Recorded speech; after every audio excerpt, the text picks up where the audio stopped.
Hello, everyone, and welcome back to Book Talk. It is so much fun to have you here today, where I get to introduce you to my writing friend, Holly Varni. And today we're going to talk particularly about her new book, her second novel, The Blooming of Delphinium. But you know how this goes. We're going to talk about all the things writing. But before we do that, Holly, do you want to introduce yourself real quickly? Well, thank you for having me here. I'm so excited. Again, my name is Holly Varni. I live along the central coast of California with my wonderful husband and three grown sons now. But I grew up in Minnesota, and that upbringing kind of imprinted on me where that's all I write about right now. But I'm a writer and I have lots of hobbies and the most adorable Yorkie poo ever that I'm looking to clone her. So if anyone knows how to clone the perfect dog, please contact me. Oh, that's so much fun. And when you find the perfect dog, you really want to just kind of keep replicating them because it's so hit or miss. But Absolutely. so growing up in Minnesota and having those experiences, it is fun how when we're writing, we kind of draw on what we know and what has made an impression on us. And you've got two books out. The Blooming of Delphinium is the one that's coming out right now. Mhm. And they've kind of got this small town charm and that kind of contemporary fiction feel that takes us all back home. So Mhm. how does that, you know, that going back home to Minnesota, how does that play into your novels? I grew up in a really strong community where I thought that was everybody's experience, but it was a small town and it was just like you had your community at church, but you also had that neighborhood that looked after you. And I lived in a really wonderful neighborhood where the neighbors would stick their heads out the door to make sure you're okay, or put a hat on, or wear your mittens, or, kind of like keep track of you. And when I had my church community, I didn't realize until I was an adult how many fascinating elderly people that I was always drawn to. And when I began writing, all the characters come from my upbringing. I can look back and there was this one woman in our church that she had, bright red hair that was tightly curled and she only wore leopard clothing and she chewed gum so I could see the gold molars in the back of her teeth, and she owned a ton of cats. And so when I started writing, and I always wanted to write about this small town that would just bring people back to a simpler time. All of these people from my past just inundated me. And so it's really been a fun process. And so I take my inspiration from people I've met and then I exaggerate it just a smidge. But it sounds like some of the people that you know, they're already perfect to just throw into a book, and it wouldn't take a whole lot to make them these fun, vibrant characters. So when you're doing this, what's the thread that pulls it all together? Because you can have fun characters, but you still have to have kind of that theme or that underlying story. So what can readers expect when they pick up a Holly Varni book? Oh, that's a great question because I am one of the most, not stable writers, but you will always know what to expect from me because I will only write in this genre, and I will only write about these people in the town of Moonberry Lake. So when someone picks up my novel, they will know one core truth, that the young protagonist is in trouble, has messed up, needs some sort of help, and the only ones with the answers are the seniors. So, in every one of my book, the common thread is that I really emphasize the vitality, the wisdom, the spunk, and the life of elderly people because I want to just honor that and represent them in a really positive way in all of my books. They're not just the grumpy curmudgeon off to the side. These are the people that the young people go to when they're like, I've messed up or I don't know what to do. And they have the insight and wisdom because I feel as a society, we've kind of put them off to the side and they're the quietest generation where really they're the most vivacious and in terms of intelligence and experience and what they have to offer. And I love bringing in seniors in a really positive view. I love that because there's so much wisdom and life experience that they have Hmm. to offer us. And sometimes we kind of forget that because they're not always over there Yes. raising their hand and going, hello, don't forget about me. I might have something to offer you that could be really helpful in this situation that you're facing. And so reminding us of that can be really, really helpful. But it sounds like your books have that kind of Jan Karon, Father Timothy type of feel where you're stepping into community. Glad you said that. Oh my gosh, I'm so glad you said that. So I have behind me, I have like all the soft covers on one shelf and all the hard covers on another. So that is the greatest compliment someone can ever give me, of that it has a Mitford-esque feel to it. Because how this book began was I was a young woman and my mother was going through cancer. And when she was going through chemotherapy, she was so incredibly sick. And I remember looking at her in bed going, I've never seen anyone that sick. And she's still alive. I just didn't, it was just so jarring to me. And someone gifted her the first couple books of Mitford. And we started reading those together. And it absolutely transported her out of that Mm. nausea or pain or whatever you were feeling for a few minutes, to chuckle, to laugh, and to imagine this lovely town that exists. And that's when a seed was planted. And I said to her, I'm going to write you a book that is like this, but I'm going to have it take place in Minnesota. And I'm going to have all the characters from our church and neighborhood in it. And she loved that idea. And so I began writing it for that reason, to distract. And little did I know, 10 years, to the day later, I wrote it and I shopped it around and I just couldn't sell it. They're like, no, I don't think so. I don't think so. I kept getting turned down, but I knew I was onto something because I was reading it to other people. And I've been a hospice volunteer for years and years, and I would bring it to hospice and I would read it Mm. to them. And then I would get a call from the family that said, she's asking for it. Do you think you could come over? I know it's not your day to come over, but could you come over and read it to her? And I discovered early on that if you write something that's really distracting, that's ridiculous, that's absurd, you can be distracted from momentarily from whatever discomfort that you're in, because the brain cannot focus on agony and curiosity at the same time. And so I write, when people say you make the ridiculous enduring, that's a compliment. I absolutely take it as a compliment. I tell, readers and people that my beta readers, I'm not a theologian. This is not going to be heavy material. I'm going for a laugh. I'm going for a smile.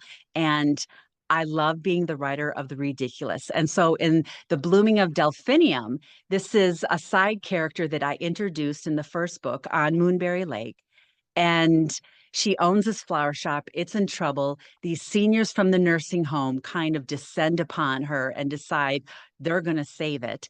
And absolute, this riot ensues where it's ridiculous what they do. Okay. And people are just like, how do you come up with this? But I was just like, you didn't put it down, did you? It distracted you, didn't you? It didn't. And they're like, yes, I absolutely loved how it distracted me. And so I go for the absurd, I go for the ridiculous to bring a smile, because I know the population that I want this to go to. And so I always ask people, do you know anyone with cancer? Do you know an elderly person? Do you know someone in depression? Like, please give this to them, because there's not going to be heavy topics in it. I'm just trying to bring light and hope in that moment. I love that. And we live in a world where we need more light and hope. We need those moments where we can be reminded, no matter how dark things feel or really are, that there can be joy, there can be levity, there can be those pockets and moments. So I love that that's your focus. And you're like, I'm just embracing it. This is who I am. This is what I bring. And that you're able to do that with your own level of joy. And that's just fantastic.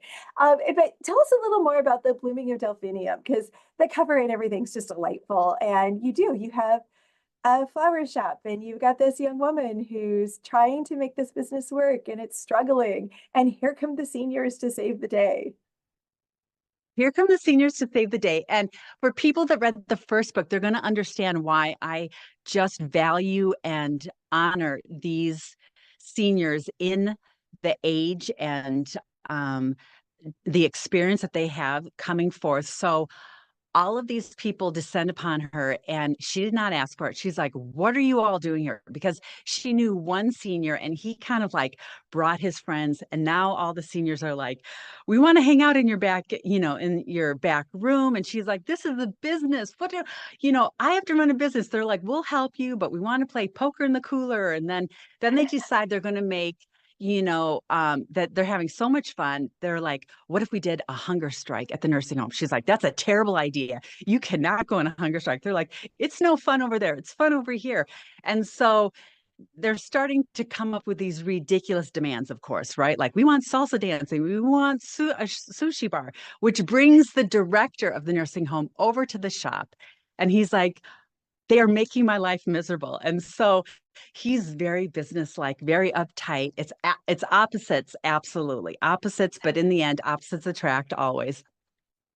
And she's trying to teach him, like, if you would just give an inch, if you would just make it more fun. And he's like, if you would just be more serious, what are you telling them? And so there's a dynamic between the director and her, and then the seniors are just causing chaos. And I wanted to bring a huge diversity of people, just as I did in my first novel, and have them form not only a community, but this kind of family. And where it doesn't matter how you are, because in ultimately you can still be united by and keep your uniqueness. I love that. And I love that, you've got this great community, but there's romance, there's feistiness, there's just this whole fun, but it's community. It all comes back to community.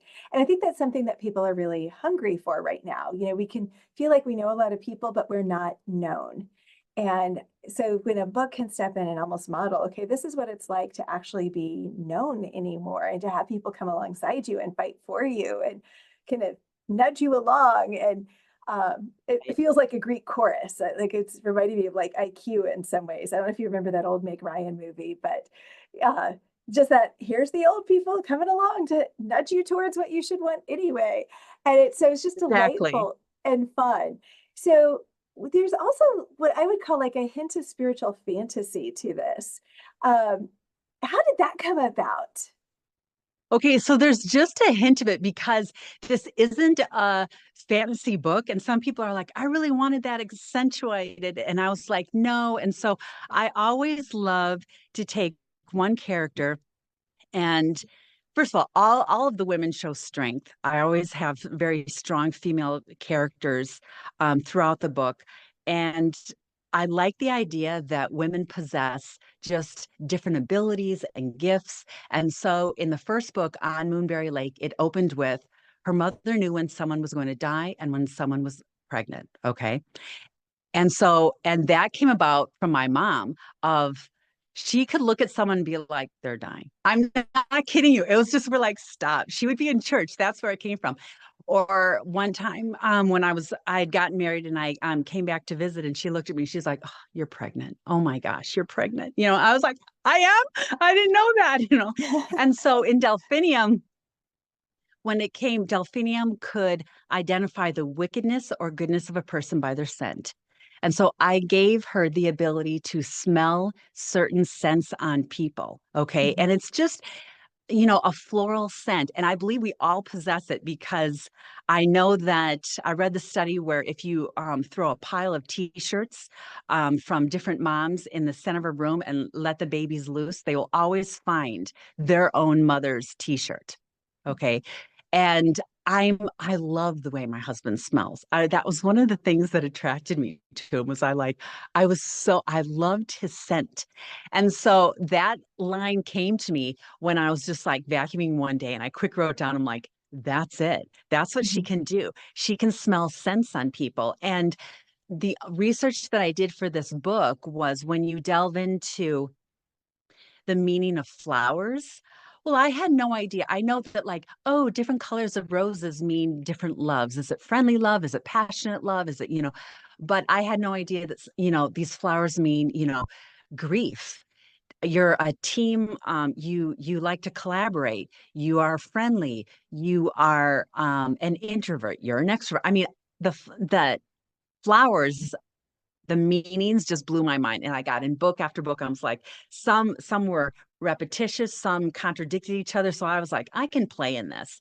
And Yeah. so I gave every character in the book also a scent. And Delphinium knows, like, oh, she's Rosemary, she is persistent, or oh, he's honeysuckle, he's going to be so loyal. And I just love that little thread where it teeters on believability. Yeah. And that is what it is. Well, that could happen, yes. And so I always like to teeter on that little aspect. I love it. And I love how it brings in, because we all know like the language of flowers. We at least know that there's Right. been this language of flowers. But then to like take it to that next step and be like, okay, so she's a florist. So it makes sense that she Mhm. would focus on scent, and then to have her be able to then draw the scent of a person to the language of flowers. And it Right. just kind of all fits. But I was like, oh, that's such a fun layer to like pull into the characterization. And it's not necessarily fantasy, but I was like, oh, it just feels like something Rachel Halk would do, and there's that like layer of pulling in this much deeper meaning. But it fit. It so totally fit. So I thought it was just so fun. And so you had all this research related to like flowers and languages and what they mean. What's something that you went down that you were like, man, I really wish I could have included this, but it would slow the story down. It's only interesting to me and it just doesn't really fit. I think in getting too specific with the floor, with the flowers, and if you go down that rabbit hole, characters aren't going to want to know about. I mean, she could have just gone off on dialogue and just started talking about her favorite flowers, or even if someone were to come in and she would be like, "Well, that means that, and that means that," and that. It was sometimes the dialogue was too much, and they're like, "Bring it back." The editors were like, "Bring it back." Nobody cares that much. Okay. Yeah, she might, but She and might, you because she do. has this encyclopedic knowledge of it. I mean, that's her life and her passion. And so absolutely. Oh, that's fun. So, your journey to writing and publication in particular has been really long. But when Hmm. you think back and you look back to when you were first picking up a Hmm. pen or sitting down at the keyboard to write, if you could go back to Holly 25 years ago and be like, okay, sitting where I am now with two books on the shelf and knowing what you're thinking back there as you're sitting down to start writing, here's advice I would give you. So, what would you tell your younger writing self? The same advice I tell other writers today, and that my husband reminds me of every day, is that you're doing this for the joy. You are doing this for the joy. I first and foremost, for me, I believe it's like a communion between myself and the Holy Spirit. These the stories that I have, the characters that I have, the dialogue that just pours out of me, I know has always come sometimes during the most difficult times in my life to help me cope. And I know that is God's gift to me. And so when writers say, I just started writing this book and it poured out of me, I'm always like, that alone is sacred. That Mhm. alone is enough. And so it didn't bother me with all the rejections and how long it took, because I don't think, when I tell readers this, they're like, no. So when I wrote the book, between when it was written to the point where it was published, it was 25 years. And I don't mourn those 25 years because, one, I just didn't write this book. I kept writing, even though I, my material was rejected. I kept writing because it brought me so much joy. But what I also did was I filled my office with craft books, and I spent I dedicated one entire year where I did read nothing but craft books, and I would highlight everything that was important in them, and then I would type it out on a separate document. And when I reached the length of a novel, 350 pages of notes, then I said, let me try again with a story. Mm. And then I attended conferences, and there are so many conferences to go to. But the gift of that is I had no idea I would meet some of the best souls that I would ever encounter. Like Yeah. they are my twin sisters, I feel like. And so sometimes I go to these conferences just for the friendship reunions. But I spent a ton of time refining my craft and learning about it because what I had my heart was to show elderly people in a really positive light and to make people laugh. That was it. I just wanted to distract people. And when I would get feedback, and what I learned was, oh, I'm really bad at conflict because I didn't want to put in anything too sad.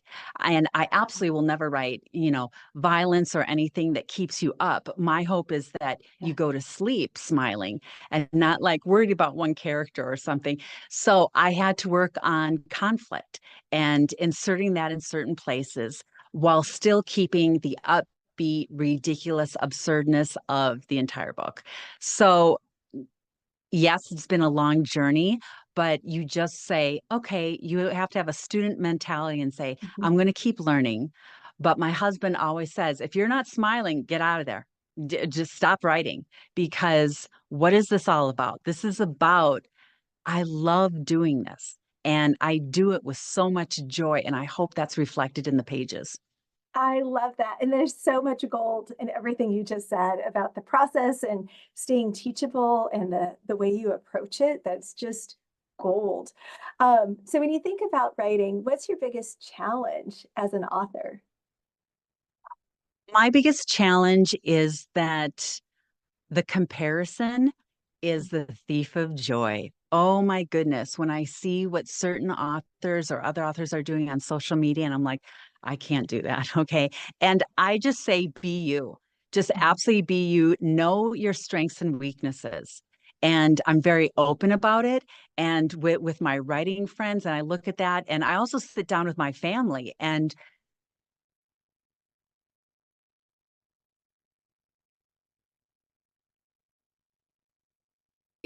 try to, we had this family meeting and they were very, very strong on this is your journey. This is not ours. So do not share us and our life on social media. Mhm. And that has been my husband has never wavered from that. He is just like, you will not show them our life. Our life is private. And I know some authors can do it so beautifully where they involve the whole family and it's adorable, but my readers have to respect I live a very private life. And you will not see my husband, you will not see my sons. I don't even give my sons names in my Mhm. acknowledgments. I keep everything very private, and so that's a struggle in that because you're supposed to be very open and everything is out there. And what my readers know and the book clubs I've gone to know is the heart that I have for really showing the goodness of people. I'm a natural encourager to others, so I like highlighting the goodness of characters. But my the who I am came from this started with my mother's cancer journey, and then it was only strengthened with my cancer journey.